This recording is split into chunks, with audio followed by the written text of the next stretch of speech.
Good day, everyone. I'm Janela Paderna, and I'm here to discuss to you the Module 8 of PS1, Chapter 7, Theories of Intelligence. Perspectives of Human Diversity, Understanding Intelligence. Intelligence is an adaptive thinking or action. Piaget highlighted that it centers in some way on ability to think abstractly, or to solve problems effectively. The study of intelligence, usually expressed in intelligence quotient or IQ, or general mental ability or G terms, dates from at least the beginning of the 20th century, has provided a foil against which other approaches to cognitive development have railed. It might seem useless to define such a simple word. After all, we have all heard this word hundreds of times and probably have a general understanding of its meaning. However, the concept of intelligence has been a widely debated topic among members of the psychology community for decades. Intelligence has been defined in many ways. Higher-level abilities, such as abstract reasoning, mental representation, problem-solving, and decision-making. The ability to learn, emotional knowledge, creativity, and adaptation to meet the demands of the environment effectively. The following approaches and theories offer integral knowledge on how we understand intelligence. The first one is the psychometric approach. According to psychometric theorists, intelligence is a trait or a set of traits that characterizes some people to a greater extent than others. The goals, then, are to identify these traits precisely and to measure them so that differences among individuals can be described. Psychometric theories are based on a model that portrays intelligence as a composite of abilities measured by mental tests. This model can be quantified. For example, performance on a number series test might represent a weighted composite of number, reasoning, and memory abilities for a complex series. Mathematical models allow for weakness in one area to be offset by strong ability in another area of test performance. In this way, superior ability in reasoning can compensate for a deficiency in number ability.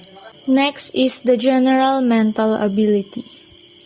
Charles Spearman proposed a two-factor theory of intelligence consisting of a general mental ability called G that contributes to performance on many different kinds of tasks. This G factor is what accounts for Spearman's observation that people were often consistent across a range of tasks. Charles Spearman proposed that intelligence has two aspects: general ability or G, and special ability or S, as each of which is specific to a particular kind of task. General mental ability is defined as the ability to comprehend and interpret verbal information, ability to perceive and process numbers and information given in tabular or graphical format, ability to think laterally and make logical connections between different concepts. The General Mental Ability or GMA test measures the general mental ability of test takers working in a variety of individual contributor or managerial roles. This test is useful in assessing employees' potential irrespective of their educational background and job experience. The mental test for general mental ability can be used in both talent acquisition and development initiatives across roles, job levels, and industries. The fluid and crystallized abilities. Raymond Cattell and John Horn assumed that intelligence is made up of fluid intelligence and crystallized intelligence. First, fluid intelligence is the ability to use one's mind actively to solve novel problems. For example, to solve verbal analogies, remember unrelated pair of words, or recognize relationships among geometric figures. Second is the crystallized intelligence. In contrast, the use of knowledge acquired through schooling and other life experiences.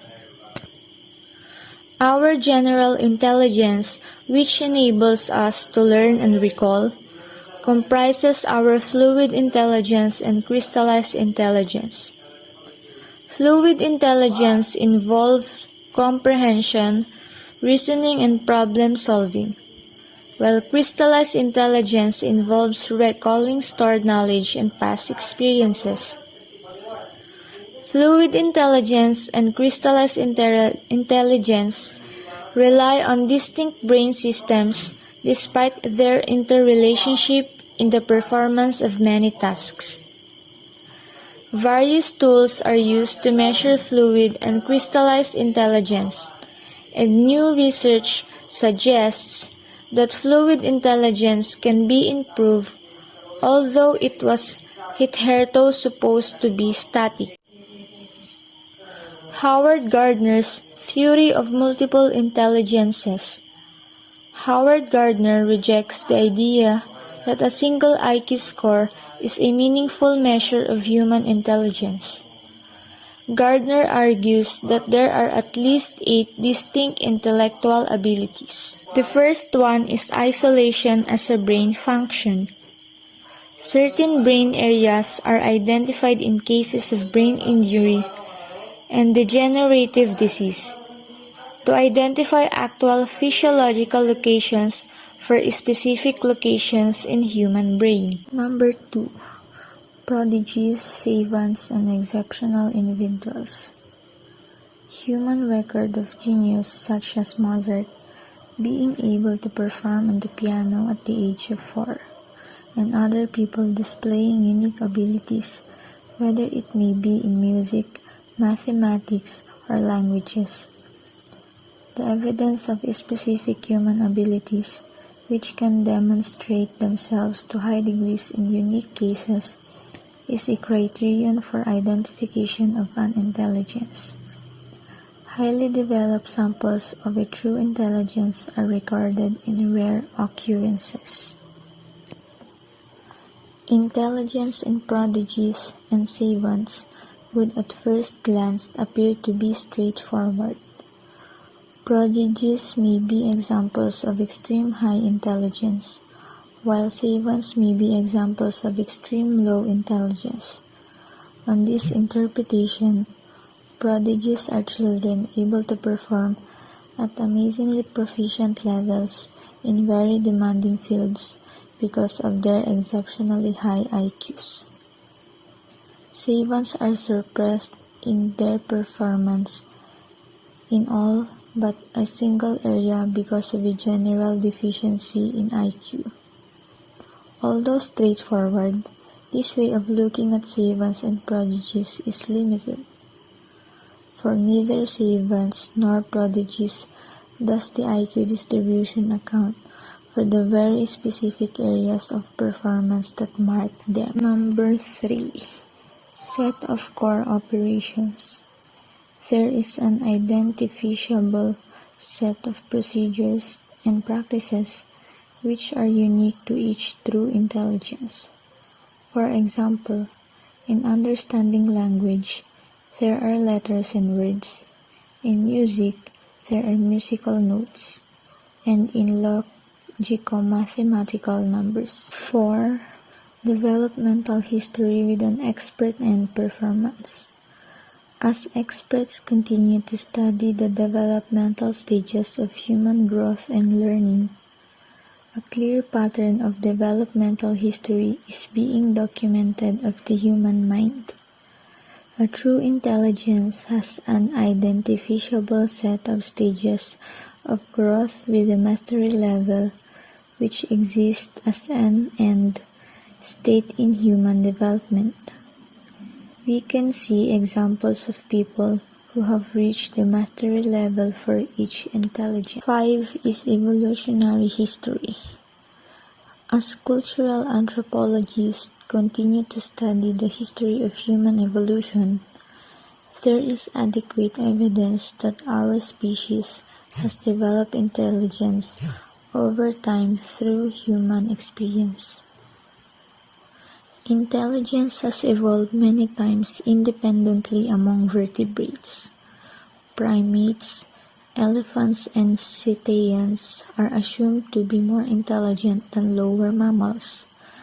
The great apes and humans more than monkeys and humans more than the great apes. 6. Supported psychological task. Clinical psychologists can identify sets of tasks for different domains of human behavior. A true intelligence can be identified by specific tasks which can be carried out, observed, and measured. Number 7. Supported psychometric task. The use of psychometric task or instrument is to measure intelligence have traditionally been used to measure only specific types of ability. However, these tests can be designed and used to identify and quantify true unique intelligences. The number 8 is the encoded into a symbol system.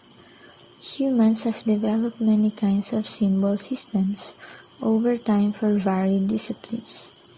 A true intelligence has its own set of images it uses, which are unique to itself and are important in completing its defined set of tasks. Robert Sternberg's triarchic theory.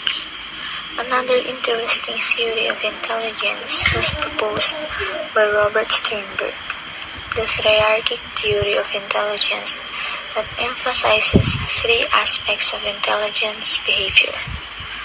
First is components, second is context, and lastly is experience.